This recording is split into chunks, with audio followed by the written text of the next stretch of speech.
pregação baseada no livro de Hebreus. E sem mais demoras, penso que você abre a Escritura Sagrada em Hebreus capítulo 13 e nós prosseguiremos, considerando essa manhã o capítulo 13, do verso 1 ao verso de número 6. Hebreus capítulo 13, do verso 1 ao verso 6, cuja temática é como viver como um cristão. Então acompanha comigo a leitura desse texto, que você manterá aberto para depois voltarmos a ele e fazermos a exposição dessa passagem com as suas implicações para mim e para a sua vida nessa manhã.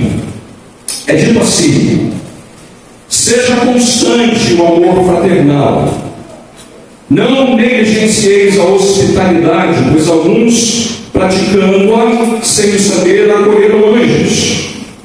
Lembrai-vos dos encarcerados, como se presos com eles, dos quais sofrem maus tratos, como se com efeito vós mesmos em pessoa fosseis os maltratados. Digno de honra entre todos seja o matrimônio, bem como o leito sem mácula, porque Deus julgará os impuros e adúlteros.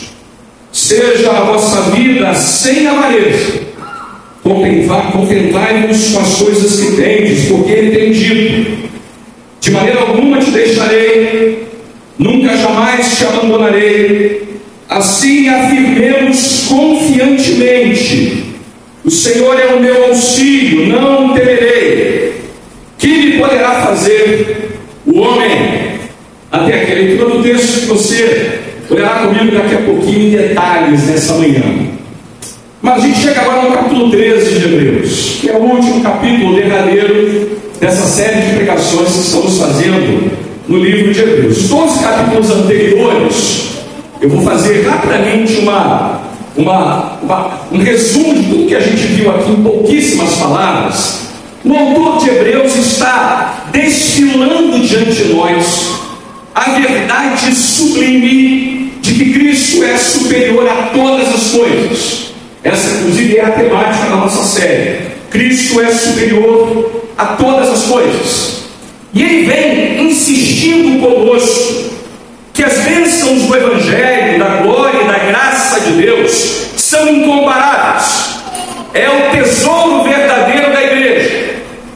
Ele, portanto, faz essa argumentação rica, consistente, precisa, teológica, profunda, porque Ele quer convencer os seus leitores originais e a mim e a você a não abandonar a Cristo, custe o que custar, doa o que doer, voltar atrás ao judaísmo, a qualquer ideologia, a qualquer forma de religião, é dar as costas para Jesus, o sumo sacerdote superior de uma melhor aliança, de uma aliança incomparável, perfeita, plena, completa, gratuita e por aí vai.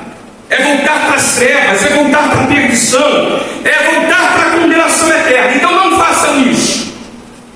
Ele insiste com apelos muito, mas muito consistentes.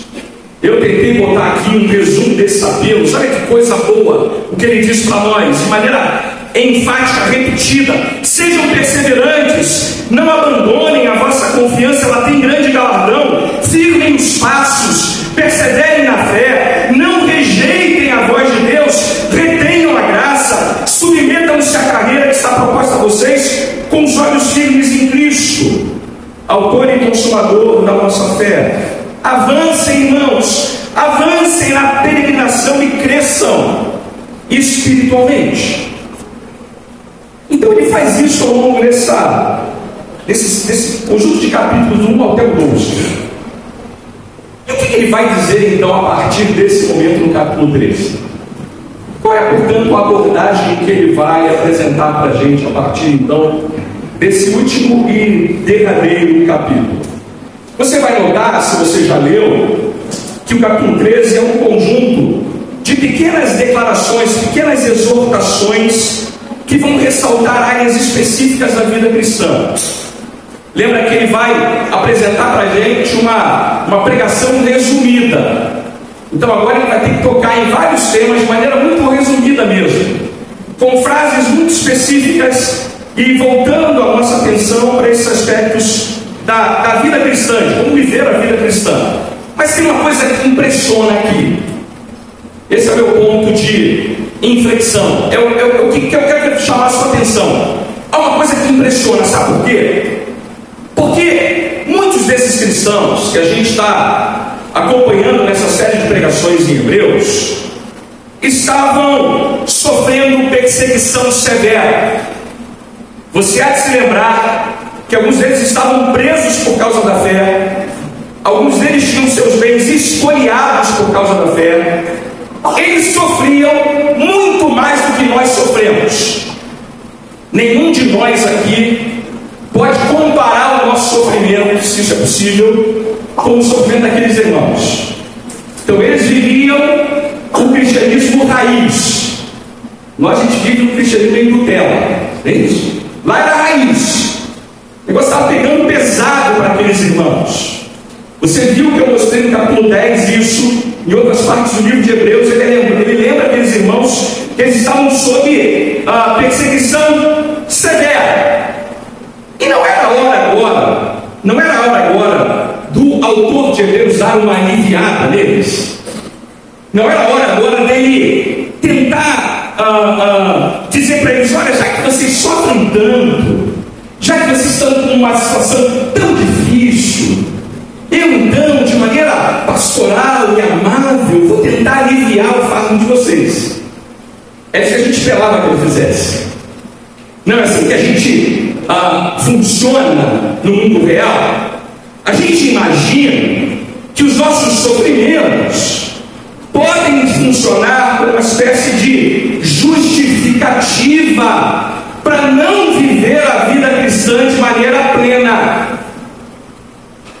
O autor de Hebreus faz uma coisa aqui surpreendente.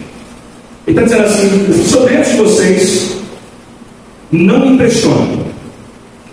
E ele não deve ser usado como desculpa para não se viver a vida cristã como ela deve ser vivida. E note, o autor de Hebreus não está sendo insensível. Ele não está ignorando a carga que eles já carregam. O que ele está ensinando para nós é que você não deve utilizar as suas dificuldades da vida, as provações, as perseguições, como desculpas para não viver como um cristão verdadeiro. Existem desculpas que eu e você utilizamos para tentar estabelecer uma relação equivocada na vida cristã. Não existe essa alternativa. O cristão foi chamado para viver como cristão em qualquer circunstância que a vida o coloque, que Deus o coloque. Você e eu fomos chamados para viver como cristão em dias de frio, em dias de sol, em dias de fartura, em dias de escassez, na saúde, na doença, em dias bons, em dias maus, em dias de luto, em dias de celebração, em dias de sorriso, em dias de lágrimas, em dias de sombra, em dias de água fresca, em dias de sede, em dias de solidão. Em dias que você tem um chefe bom e amável, em dias que você tem um chefe mau e desagradável. Muita gente fala assim: pastor, essa parte eu conheço bem. Chefe mau e desagradável. Você foi chamado para ser cristão em qualquer circunstância. Tem que parar com essa história de que a gente tem desculpas para aliviar a nossa responsabilidade por conta do nosso sofrimento. O autor de Hebreus vai então mostrar no capítulo 13 que uma coisa não tem nada a ver com a outra. E ele chama a atenção da gente nessa parte inicial do capítulo para 3 orientações específicas. A primeira delas é: dê atenção especial aos relacionamentos com outros cristãos, do verso 1 ao verso 3. A segunda orientação prática que ele nos dá é: cuide para ter uma atitude bíblica sobre sexo e sobre casamento. E a terceira coisa é: preste muita atenção na sua relação com o dinheiro. 3 orientações práticas que Ele dá àqueles irmãos, leitores originais, e a mim e a você nessa manhã, mesmo que estejamos enfrentando sofrimento. Mesmo que a vida cristã esteja repleta de dores, pesares, perseguições e problemas. Não espere a barra aliviar para viver como cristão. Viva como cristão, mesmo quando a barra está pesada. A primeira coisa que ele diz é: preste muita atenção na relação que você tem com outros cristãos. Ele começa isso no verso 1 do capítulo 13. Ele diz assim: seja constante o amor fraternal. O imperativo é esse, né? Constante o amor entre irmãos. O amor aqui que ele descreve é o amor de toda a família da fé. Todos os irmãos e irmãs da fé, você deve amá-los de maneira constante, independente das circunstâncias e independente do seu humor. O amor não tem nada a ver com o seu humor, irmãos. Você pode estar mal-humorado e continuar tendo a responsabilidade de amar. É isso. Eu sei que a gente acaba confundindo essas coisas, né? A ideia aqui é que o autor de Hebreus já sabe que essa gente se amava. Ele já havia dito isso ao longo da epístola. Ele sabe que eles já se amam. Mas ele quer garantir que eles devem perseguir esse amor de maneira constante, frequente na vida deles. Eles já tinham mostrado compaixão pelos encarcerados. Eles já haviam sido co-participantes dos sofrimentos uns dos outros, mas deviam permanecer nesse amor independente das circunstâncias. Aqui tem um desafio grande. A gente, quando está sofrendo, podemos cair na armadilha, na tentação de nos preocuparmos apenas com as nossas necessidades e não termos os olhos atentos, o coração aberto para atender necessidades dos outros. Não é verdade, irmãos? A gente fica, vou usar essa expressão com todo carinho aqui, tá? A gente fica se lambendo, não é isso? Fica se minimizando, se autopromovendo. Não é assim que faz? A gente fica tendo dó da gente mesmo. E esse ter dó da gente mesmo faz a gente olhar apenas para si mesmo. Ele está falando assim: seja constante o amor de vocês. Para de fazer na sua vida o centro da tua atenção. Aprenda a amar mesmo aqueles que parecem para você precisar de menos ajuda do que você precisa. E ele dá para a gente dois exemplos desse amor, né? Um deles é a hospitalidade. Veja o verso 2: não negligencieis a hospitalidade, pois alguns, praticando sem saber, acolheram anjos. A palavra no grego hospitalidade significa literalmente amar os estranhos. O termo hospitalidade tem a ver com amar e acolher gente estranha. E deixa eu dizer uma coisa aqui com carinho. Na igreja só tem gente estranha. Você já se viu no espelho, irmão? Já se viu no espelho com atenção? Você, ao olhar-se no espelho, deveria concluir que você é muito estranho. Irmão, eu não ouço nessa hora um glória a Deus, nem um amém. Mas lembre, você e eu somos estranhos. É muito fácil, irmãos, é muito fácil abrir o coração e a casa para quem nós já conhecemos. Difícil é fazer isso para quem a gente não conhece, para quem é estranho para nós. Mas isso é amor fraternal. Não me entenda mal, a gente pode cantar o amor, mas vivenciá-lo muito pouco. O que o autor de Hebreus está dizendo é o seguinte: que esse amor alcance a vida de vocês de maneira real, concreta. E ele usa essa ideia de hospitalidade por uma questão muito importante no seu contexto histórico. Lá naquele tempo, você há de se lembrar que cristãos eram reconhecidos por serem pessoas hospitaleiras. Havia muita migração de irmãos na fé, de uma cidade para outra, de um território para outro, e eles precisavam buscar lugares para trabalhar, para vencer na vida, para conseguir um espaço de profissão, de salário. E, em geral, quem acolhia esses irmãos que eram estranhos naquela nova sociedade, naquele novo lugar, eram os irmãos que eram da família da fé. Ele está dizendo que os cristãos têm que ter o coração e a vida abertos para receber gente estranha. E ele dá dois exemplos para nós no Velho Testamento, um deles envolvendo Abraão e o outro Ló. Em Gênesis 18 e Gênesis 19, nós somos lembrados que Abraão, numa ocasião, ele hospeda 3 homens que aparecem para ele. Na verdade, eram 2 anjos e o próprio Senhor Jesus Cristo, ainda numa figura pré-encarnada, uma cristofania, como a gente diz. A gente sabe que esses homens foram até Abraão para castigar Sodoma e Gomorra, e depois eles também vão até Ló. Ló está na cidade de Sodoma, hospeda os 2 anjos também na casa dele. Mas com esses anjos, negócio absurdo. Os anjos então pedem para Ló e sua família saírem desse lugar. Eles então são salvos e na sequência Deus vai chover fogo e enxofre sobre Sodoma e Gomorra.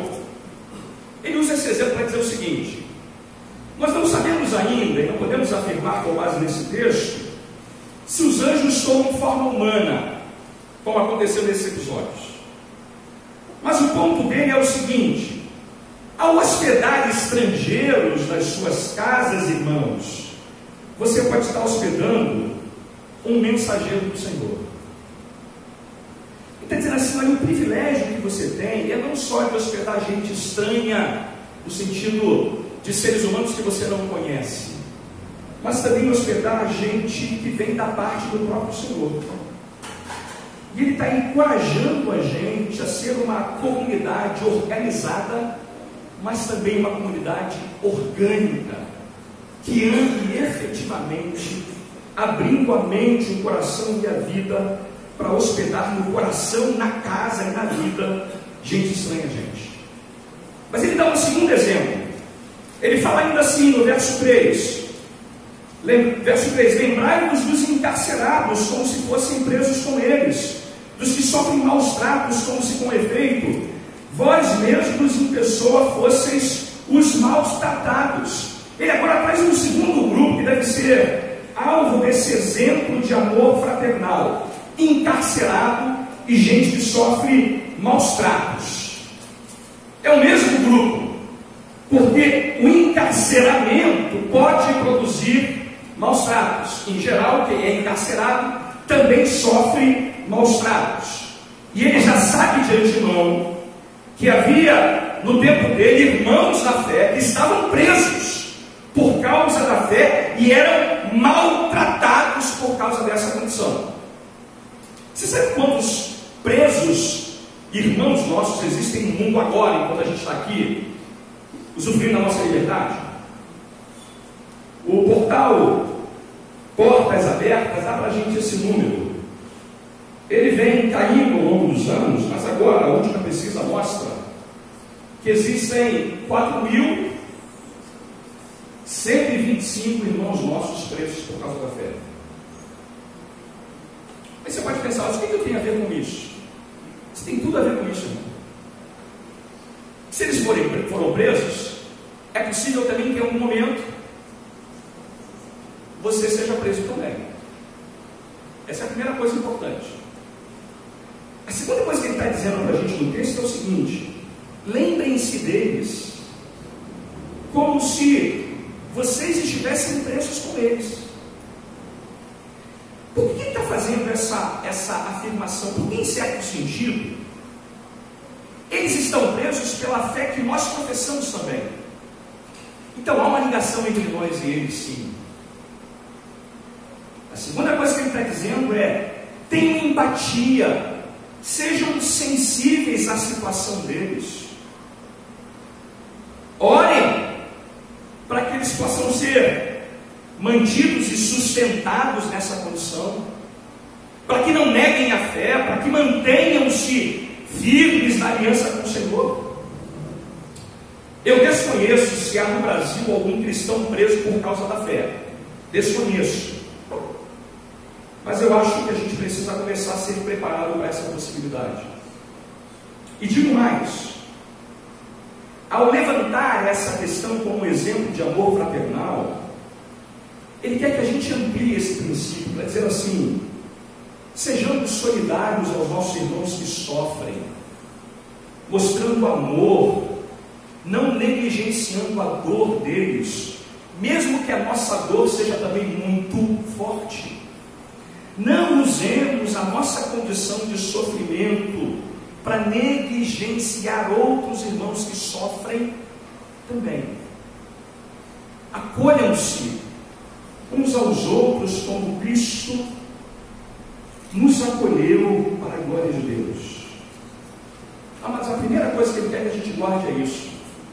Quando você estiver vivendo a vida cristã de maneira muito barra pesada, não negligencie o amor aos seus irmãos na fé. Seja constante o teu amor fraternal. O Calvino disse uma coisa que eu achei surpreendente. Ele falou assim: só podemos ser cristãos se formos irmãos. Que coisa bonita, né, irmãos? Bonito de falar, mas desafiador para viver, tá? Repete comigo essa frase: só podemos ser cristãos se formos irmãos. Deus nos ajude a viver assim, como cristãos que também são irmãos, que dispõem-se a amar com amor fraternal de maneira constante. Ele leva então a gente para a segunda orientação prática. Cuide para ter uma atitude bíblica sobre sexo e casamento. Isso aparece no verso de número 4. Digno de honra entre todos seja o matrimônio, bem como o leito sem mácula, porque Deus julgará os impuros e os adúlteros. Aqui ele entra numa outra área em que ele entende ser muito importante que nós tenhamos uma atenção redobrada. Mas eu vou dizer uma coisa aqui que me parece ser muito importante entendermos nessa altura da exposição. Sexo, casamento e dinheiro são as áreas da vida cristã que, se não forem bem administradas, se não forem tratadas da maneira bíblica, destroem por completo o testemunho da igreja perante o mundo. Não tem áreas onde a gente pode se enrolar mais do que sexo, casamento e dinheiro. Você há de concordar comigo que os escândalos, as quedas, os problemas da igreja, em geral, estão conectados com esses três elementos: sexo, casamento e dinheiro. Não é verdade, irmãos? Em geral, quando a gente tem algum problema envolvendo algum líder de igreja evangélica no Brasil e no mundo, como recentemente tivemos, lamentavelmente esses problemas estão presentes. Então ele quer que a gente tenha uma atenção muito importante sobre a questão do sexo e do casamento, e na sequência o dinheiro. A primeira coisa importante é que o que ele fala aqui é muito relevante para o nosso tempo. A gente sempre foi relevante, mas a gente queria conectar isso com a nossa realidade. Eu e você concordamos que uma das grandes ideias que circulam na cultura atual no mundo e no Brasil é aquela que diz que o casamento, o sexo, a ética cristã sobre esses temas está ultrapassada, é irrealista, não serve mais. Eu vou dar para você um diagnóstico de um autor que fala sobre esse assunto. Ele diz assim: na visão moderna, na visão atual, o cristianismo deve ser destruído e o casamento abolido, ou pelo menos redefinido. Se os seres humanos quiserem ser verdadeiramente livres e verdadeiramente felizes, o cristianismo deve ser destruído e o casamento deve ser abolido. A ideia que está por trás disso, diz ele, é que a ética sexual cristã impede as pessoas de viverem uma vida feliz e realizada. Nós não concordamos com isso, tá, irmãos? Mas essa é uma pauta que está muito clara hoje em dia o tempo todo. Você liga a TV para ver programas de TV, ouve debates, vê celebridades do tempo falando, esse discurso está na boca deles o tempo todo. Sabe o que é pior? É quando a gente começa a perceber que algumas pessoas na igreja estão também comprando essa mesma perspectiva do casamento e da vida sexual. Sabe que recentemente eu conversei com uma pessoa sobre esse tema, que me questionou sobre essa questão. Mas eu quero ser feliz e não preciso desse negócio de casamento. Olha que coisa curiosa. Essa perspectiva é muito presente hoje em dia. Por isso a recomendação dele é muito importante. E é curioso, irmãos, porque no tempo em que ele escreve essa verdade, no contexto do livro de Hebreus, a sociedade em que esse autor está inserido é marcada por umas coisas que são muito presentes hoje em dia também. Naquele tempo, o casamento significava muito pouca coisa, predominava o adultério, as relações sexuais fora do casamento, sejam elas com outra pessoa fora da relação conjugal, havia toda sorte de impureza sexual, de homossexualidade, a vida sexual fora do casamento, seja por fornicação, namorado fazendo sexo com a namorada, ou através da prostituição, quando o homem pagava uma mulher para lhe prestar serviços sexuais, era esse o contexto em que ele estava inserido. Veja, isso não é muito diferente de hoje em dia. Como é que alguns cristãos reagiam a esse problema? Como é que eles reagiam a essa realidade posta na cultura em que eles viviam? Havia uma reação extrema em alguns cristãos que ensinavam que a pureza sexual era tão importante que eles exigiam um celibato. Então, o cristão não deveria se casar, não deve ter nenhuma relação com o sexo e deveriam tratar seus corpos com muita severidade. Essa era uma visão extremada. O que o autor de Hebreus faz com a gente nesse versículo? Ele estabelece um equilíbrio belíssimo da gente compreender. Ele fala assim: digno de honra entre todos seja o matrimônio. Vamos traduzir um pouco melhor essa expressão dele aqui. Primeira coisa que ele está lembrando para a gente: Deus nos fez seres sexuados, nos criou com sexo que vem no nosso DNA e não com uma construção social. Segunda coisa importante: nós não queremos dizer com isso que podemos expressar nossa sexualidade com qualquer pessoa, em qualquer tempo, em qualquer lugar. Algum tempo atrás alguém chamou a atenção de que agora você vai em tudo que é lugar nesse Brasil e encontra um monte de camisinha à disposição. Nós não concordamos com isso, porque a nossa sexualidade não pode ser expressa de qualquer maneira, em qualquer lugar, com qualquer pessoa, em qualquer tempo. Deus criou um ambiente apropriado para essa expressão, e o casamento é esse lugar. E aqui, irmãos, é uma coisa importante: o casamento é o lugar onde o sexo deve ser desfrutado. Olha o que o Stuart Oram disse sobre a intimidade sexual no casamento. A intimidade sexual dentro do casamento é um presente de Deus. O caminho do Senhor é de castidade fora do casamento e de prazer dentro dele. Amém, irmãos?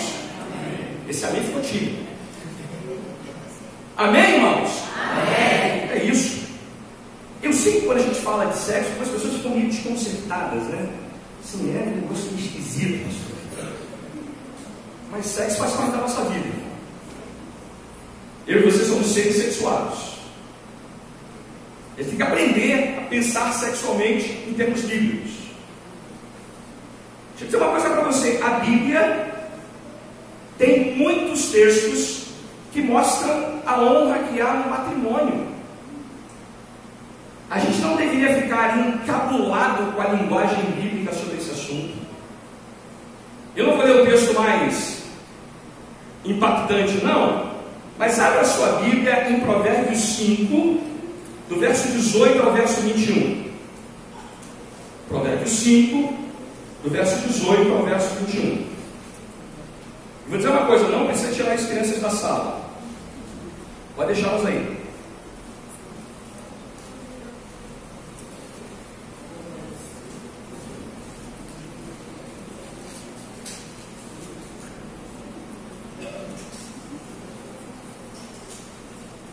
Olha o que o autor de Provérbios vai dizer para a gente sobre honrar o matrimônio e a alegria da intimidade sexual no casamento. Presta atenção, verso 18 ao verso 21 de Provérbios 5.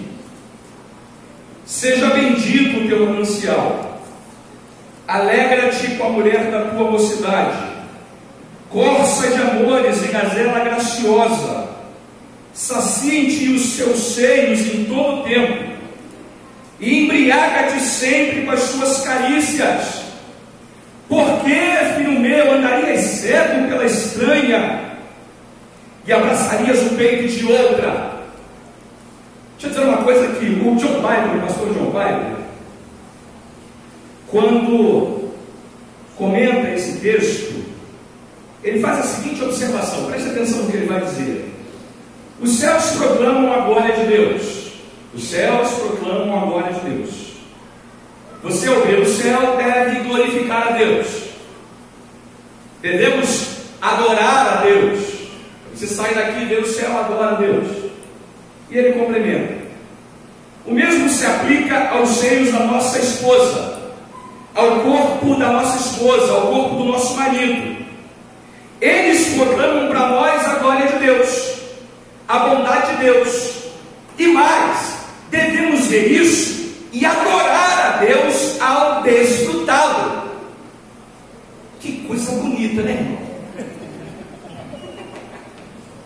Olha, deixe logo, irmãos, entenda isso: o remédio de Deus contra fornicação, adultério, prostituição é o casamento.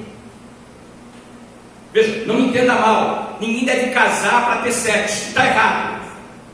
Não é isso que eu estou falando aqui, não. O que eu estou dizendo aqui: honrar o matrimônio significa perceber que os prazeres do sexo na vida conjugal foram feitos para os crentes, foram planejados para serem usufruídos ao máximo pelos filhos de Deus.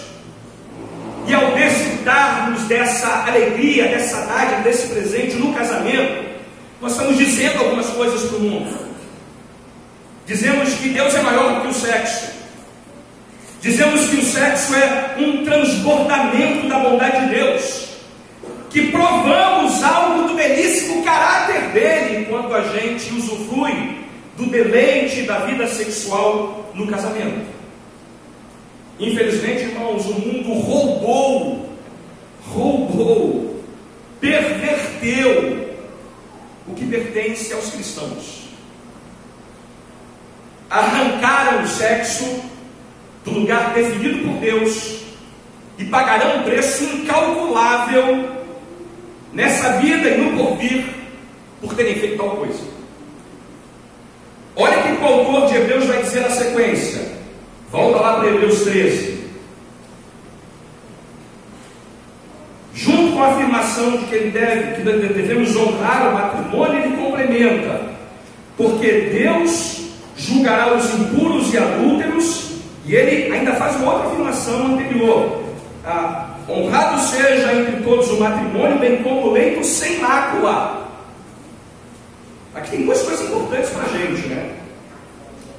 O leito sem mácula significa dizer que os casais devem zelar para que o leito deles seja sem mácula, não contaminado fazendo sexo com qualquer outra pessoa. É claro, irmãos, que aqui entram formas de impureza que podem também contaminar esse leito: pornografia, vícios sexuais, relações sexuais impróprias. Nada disso deve contaminar o leito dos que estão casados com cristãos. E sabe por quê? Porque diz assim: Deus vai julgar os impuros e os adúlteros. Um dia, todas as pessoas terão que responder pelos seus atos diante de Deus. Elas até podem imaginar equivocadamente que escaparão sem que ninguém saiba do que elas fizeram no verão passado. Mas Deus conhece todos os nossos caminhos, irmãos. Está tudo nu e patente aos olhos dele.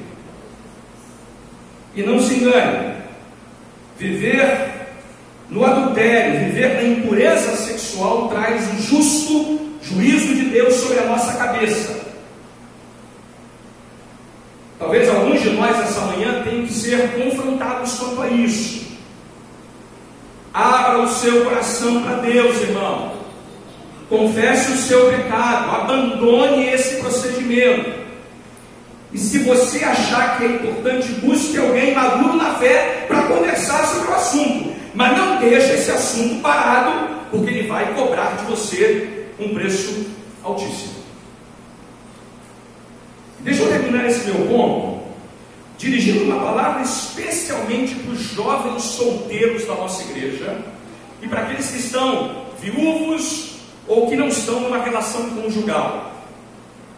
Atenção redobrada aqui, jovens e irmãos solteiros da igreja. Há hoje um conceito muito comum entre nós de que a ética sexual do cristianismo é ultrapassada, irrealista e opressiva. De que para eu ser feliz eu tenho que ter liberdade sexual, fazendo sexo com a minha namorada, realizando aquilo que eu tanto desejo, da maneira como eu entendo que tem que ser feito. Saiba que isso é uma grande mentira.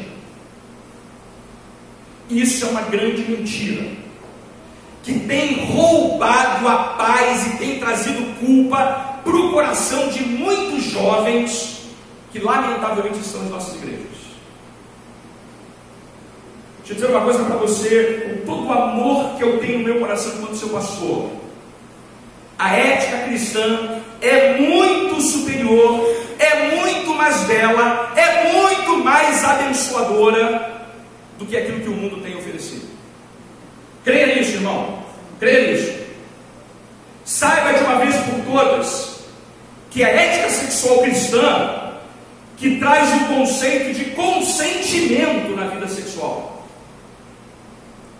é a ética sexual cristã que não se apoia numa questão apenas de satisfação pessoal, mas fala de uma aliança que remonta à relação do próprio Deus com o seu povo. É a ética sexual cristã que diz que o sexo não é um bem de consumo. Praticá-lo fora do casamento é tratá-lo como negócio e não como meio de nutrir uma aliança.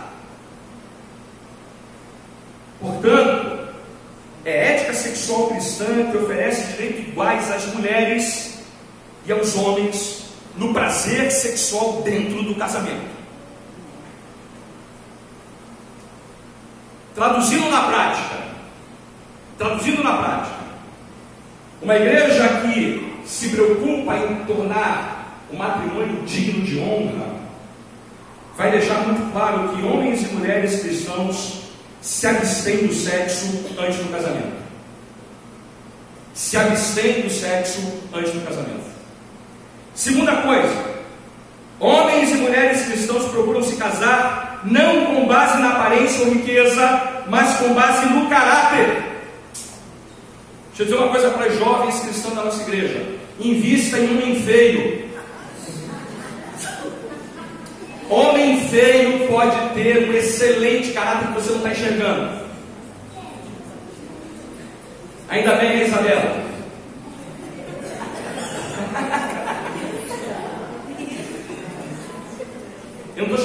o Alisson de feio, não, chama de menos bonita. Deixa eu dizer uma coisa, a minha esposa teve essa visão. Eu era tão magro que dava dó, irmãos. Meu pai limpou estradas, era de uma lista só. E Deus olhou para mim e falou: Tânia, olha para esse jovem, ele é feio, mas ele tem caráter. Lembre disso. Não se apoie na beleza, a beleza é temporária, é efêmera, ela passa. Passa, irmão. É só para lembrar para você, nós não nos baseamos nesses critérios. Deixa eu dar uma outra recomendação para terminar. Pessoas que lutam com a atração pelo mesmo sexo devem ser valorizadas e apoiadas no seu chamado para a castidade. Nós podemos ter problemas na igreja se não entendermos isso. Pode ter gente que vai ter que lutar com a questão da homossexualidade, do lesbianismo, vai ter que apoiar essa gente, amar essa gente e mostrar que o caminho para eles é a castidade. Talvez seja a solução que caia. Uma última coisa que eu lhes digo: pessoas que lutam com problemas de gênero, de sexo, são acolhidas, ouvidas com humildade, paciência e amor. Significa dizer que o Evangelho é o poder de Deus para a salvação delas também. Acho que assim a gente consegue compreender a importância desse versículo 4 na nossa vida. Honrado seja entre vocês o matrimônio e o leito sem mácula, porque Deus julgará os impuros e os adúlteros. Amados, se há entre nós gente brincando com essas coisas, que Deus o alerte com muita seriedade nessa manhã. E a você que é jovem, apoie a sua vida nessa ética sexual cristã que é abençoadora, superior e muito mais bela do que o mundo tem oferecido para vocês. Vamos então para o último ponto. O último ponto é: seja também muito criterioso e atento, preste muita atenção na sua relação com o dinheiro, irmão. Veja que, portanto, eu comecei falando de amor fraternal, falei de casamento e sexo, e agora eu quero falar um pouquinho sobre avareza. Diz lá o verso número 5: seja a vossa vida sem avareza. Sei que avareza é uma palavrinha que a gente não usa tanto no nosso vocabulário, e ela está aí representada, né, por aqueles 3 imagens ali. O tio Patinhas é um personagem infantil aí que muita gente talvez não lembre mais, mas era um avarento. E está ali também uma pessoa escravizada no dinheiro e uma outra agarrada a ele com todas as unhas e dentes, né? A ideia de avareza na Bíblia é uma ideia muito importante, irmãos. 1 Timóteo 6,10 diz que a avareza é o amor ao dinheiro, e a avareza também é a raiz de todos os males. Há aqui algumas observações importantes para a gente fazer quando entendermos esse versículo. Não é o dinheiro em si mesmo que é mal. Na verdade, o dinheiro nem é uma coisa boa nem má. O que torna ele bom ou mal é a atitude que temos para com ele, a maneira como nós nos relacionamos com ele. E você há de concordar comigo que nós vivemos uma época em que o maior desafio da igreja evangélica no Brasil e no mundo é o materialismo, não é o liberalismo. Talvez não seja nem a teologia da prosperidade, mas é o materialismo. Significa dizer o seguinte: que para muita gente hoje nada importa, a não ser o quanto se ganha, ou o que se consegue acumular na vida. As pessoas fazem coisas inimagináveis para poder obter dinheiro. Na verdade, irmãos, elas não fariam aquilo em condições normais de temperatura e pressão, mas por dinheiro elas fazem. Jesus falou numa ocasião uma coisa importante, né? Tenham cuidado, tá? Tenham cuidado. Guardai-vos de toda forma de avareza, porque a vida de um homem não consiste na abundância dos bens que ele possui. A vida de um homem não consiste na abundância de bens que ele possui. Eu sei que isso está sendo ensinado para nós à torta e à direita. Há até uma teologia que circula nas igrejas que aponta nessa direção.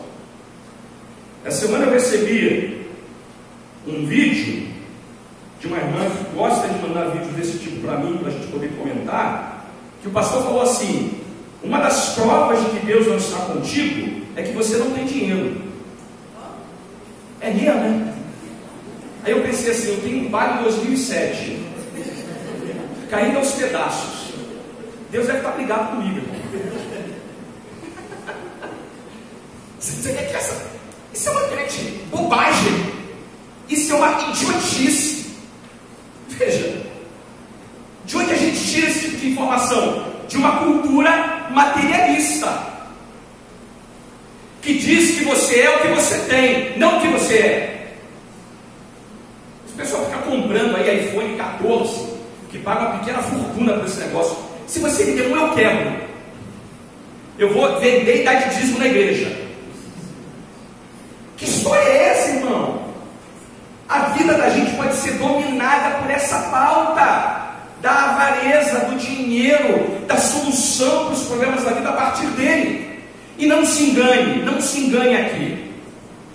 O problema do dinheiro não é só um problema para gente rica. Não é só um problema de gente de igreja que prega a teologia da prosperidade, que é um equívoco. Preste atenção nessa frase que eu coloquei ali, de um ministro escocês. Não é apenas um homem rico que pode estar debaixo do domínio do dinheiro. Também são escravos aqueles que, sem ter dinheiro, são infelizes por causa da falta dele. Você nota que o problema pode ser também um problema de gente pobre? Gente que pensa que a maneira de resolver o seu problema na vida é ter dinheiro. Fez com dinheiro aquilo que ele jamais deveria ter sido feito na sua própria vida. E aqui eu queria chamar a atenção porque que é importante a gente falar desse assunto rapidamente, né? Porque o dinheiro é perigoso, irmãos. O dinheiro é mentiroso. Ele tem um poder enorme de enganar, decepcionar e sufocar. Rapidamente, o dinheiro é mentiroso porque ele promete que não cumpre, não é amigo na hora da morte, destrói relacionamentos. O que eu conheço de pastores, e eu não sei nem se dá para chamar de pastores, que são lobos em pele de ovelha, estão apenas tirando o dinheiro da congregação. Eu e você sabemos também de pais que brigaram com seus filhos por causa de irmãos que não se falam por causa de dinheiro. Veja que, portanto, ele mente, ele desperta decepção, sufoca relações, e por causa dele tem gente acabando com relacionamentos importantes na vida, gente que não se relaciona mais por causa de dinheiro.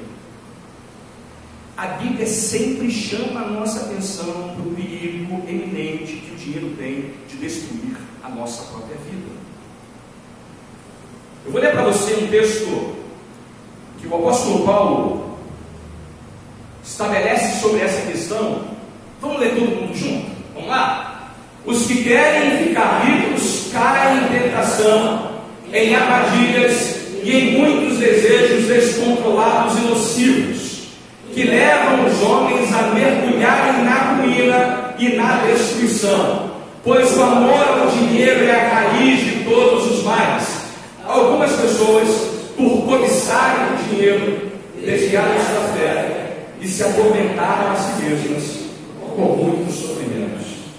Não sei como é que alguém pode ler um texto desse, encontrar ele na Escritura Sagrada e achar que buscar dinheiro dessa maneira continua sendo uma coisa saudável, boa. Note uma coisa, irmãos, estranho, né, que alguns cristãos ainda continuem buscando riqueza, como se eles não acreditassem mais na Bíblia, como se eles não levassem a sério essas recomendações somos. Nosso coração é tão inclinado na direção que o apóstolo Paulo aponta como qualquer outro. A gente precisa considerar o que a palavra de Deus afirma aqui, porque o dinheiro pode despertar essa cobiça que ele faz menção. Sabe o que é isso aí, irmãos? Poucas coisas na vida seduzem o nosso coração com tanta força do que o dinheiro. Ele tem o poder de fazer a gente trocar a glória de Deus, competindo com Deus, como nenhuma outra coisa é capaz de fazer. Muita gente, nesse momento, na igreja evangélica brasileira, está lamentavelmente contentando o seu coração no dinheiro e não em Deus. Eles não passam de idólatras, avarentos. A pergunta é: o dinheiro já passou a ser assim para você também? Ele já é o Deus da sua vida? Você não tem na carteira dinheiro, você tem mamão. Você tem um Deus que você adora. É por isso que você não dá dízimo, não dá oferta. Que é tão difícil para você largar aquele mico-leão dourado, aquela onça pintada. Não sai da sua mão, porque você não consegue. Isso aqui não posso, isso é meu. Precious. Não é isso? Rapaziada gosta. Precious. Não é isso? Exatamente como aquele sujeito lá, tá vendo? O primeiro, a avareza. Não se engane, irmãos. Diz o texto: seja a vossa vida sem avareza. E qual o remédio para isso? Qual o remédio que ele nos dá para a gente ficar livre dessa avareza? Veja lá o verso número 5. Ele diz assim: contentai-vos com as coisas que tendes. Essa é uma expressão importante aí para a gente. O melhor remédio contra a avareza, a única forma de proteger nosso coração contra os efeitos mortais do dinheiro, é ter um coração contente em Deus. Permita dizer isso. Você tem um coração contente em Deus? Você é contente com aquilo que você tem? Você tem vivido assim, alguém satisfeito em Deus, a ponto desse contentamento em Deus não desabar quando as coisas saírem do lugar? Veja, não leia o texto de maneira errada. Ele está dizendo assim: contentai-vos com as coisas que vocês têm. Não é a expressão acomodai-vos com as coisas que você tem. Não é isso que ele está dizendo. É importante deixar isso claro aqui, né? Não há nada de errado em querer estudar, ter uma vida melhor para a glória de Deus e para abençoar outras pessoas. Não há nada de errado nisso. Acho que os jovens cristãos devem tirar as melhores notas no Enem. Melhores notas. Tem que encabeçar a turma. Tem que estar nos cascos, arrebentando a boca do balão, fazendo o melhor que ele puder, para que ele possa ser abençoado na sua carreira profissional e possa também abençoar outras pessoas. Ele tem que trabalhar, ganhar, economizar, lutar, se expor e abençoar os outros para a glória de Deus. Não há nada de errado nisso. O ponto aqui dele é outro. Ele está falando de aprender a viver contente em toda e qualquer situação, seja bem alimentado, seja com fome, tendo muito ou passando necessidade, como disse o apóstolo Paulo. E ele fala assim: eu aprendi a viver contente. Aprendi. Não nasci sabendo. Eu aprendi a encarar a fartura e a fome, a abundância e a necessidade com contentamento. Significa dizer o seguinte, irmãos: quando eu tenho algum bônus financeiro ou aumento salarial na minha vida, eu considero Jesus mais precioso, mais valioso e mais suficiente do que eu ganhei com esse aumento salarial. Mas quando eu sofro perdas financeiras, quando eu sou desempregado, meus negócios se frustram, o meu mercadinho lá não dá certo. Quando essa coisa acontece, eu considero Jesus mais precioso, mais valioso, mais suficiente do que aquilo que eu perdi. Amém, irmão? Amém. É isso que é estar contente com o que tem. No fundo, tudo que nós temos é Cristo, nada além dele. Note que coisa curiosa, ele está dizendo assim: não, mantenha o teu coração ancorado em Cristo, porque se você fizer assim, você não vai ser nunca levado a tornar o seu coração avarento. Que coisa boa, né, irmãos, esse texto aí? Que Deus nos ajude a manter essa perspectiva clara para nós mesmos. E ele, para apontar ainda na direção de um fechamento do argumento dele, ele faz ainda duas afirmações. Por que a gente pode ter certeza de que, tendo um coração contente, estamos livres da avareza? Ele dá para a gente duas promessas, que eu vou apontar rapidamente. Elas estão no verso 5 e no verso 6. A primeira é: de maneira alguma te deixarei, nunca jamais te abandonarei.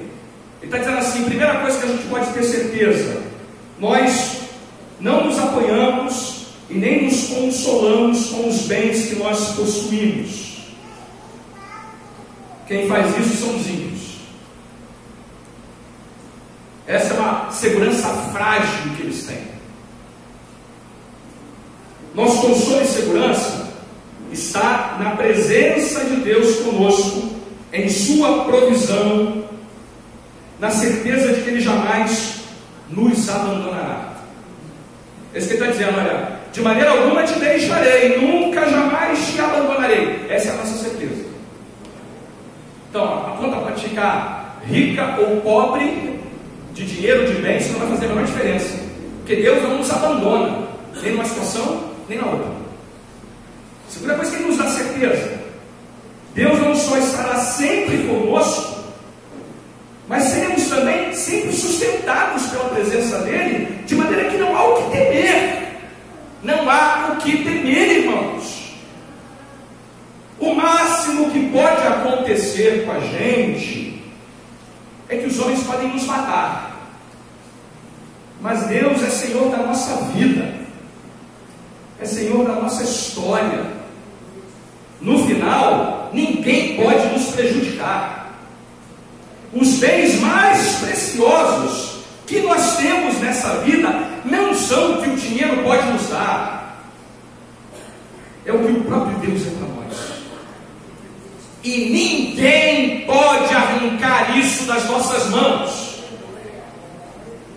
Portanto, o Senhor é o nosso auxílio, não temeremos. O que é que nos pode fazer o homem? Pode mudar plano econômico aí como vocês quiserem, pode pegar o dinheiro e como é que aconteceu? Travar lá a minha conta bancária, está tudo certo. Aquele que é o Senhor da minha vida é o meu auxílio. Eu não vou temer, porque o homem não pode me fazer absolutamente nada. Eu termino esse sermão fazendo para você um apelo. Ah não, eu tinha que ler alguma coisa ali, né? Tinha que ler com você aquele versículo ali. Vamos ler? Aprendi o segredo de viver contente em toda e qualquer situação, seja bem alimentado, seja com fome, tendo muito ou passando necessidade. Fica de pé. Eu queria que a gente lesse também um apelo que eu vou fazer a você com base nesse sermão. É o meu último slide.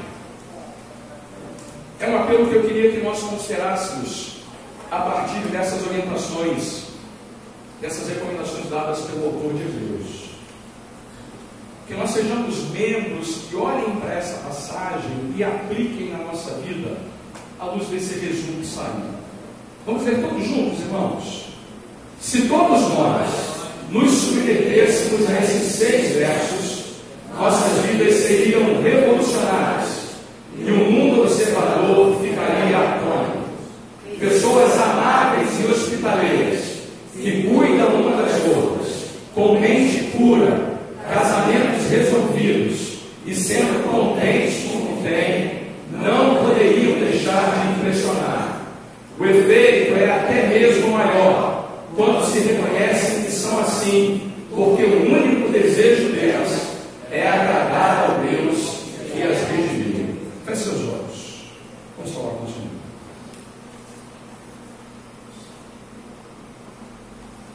Pai, louvado seja o teu nome pela tua palavra lida e exposta ao nosso coração nessa manhã. Queremos viver a vida cristã, custe o que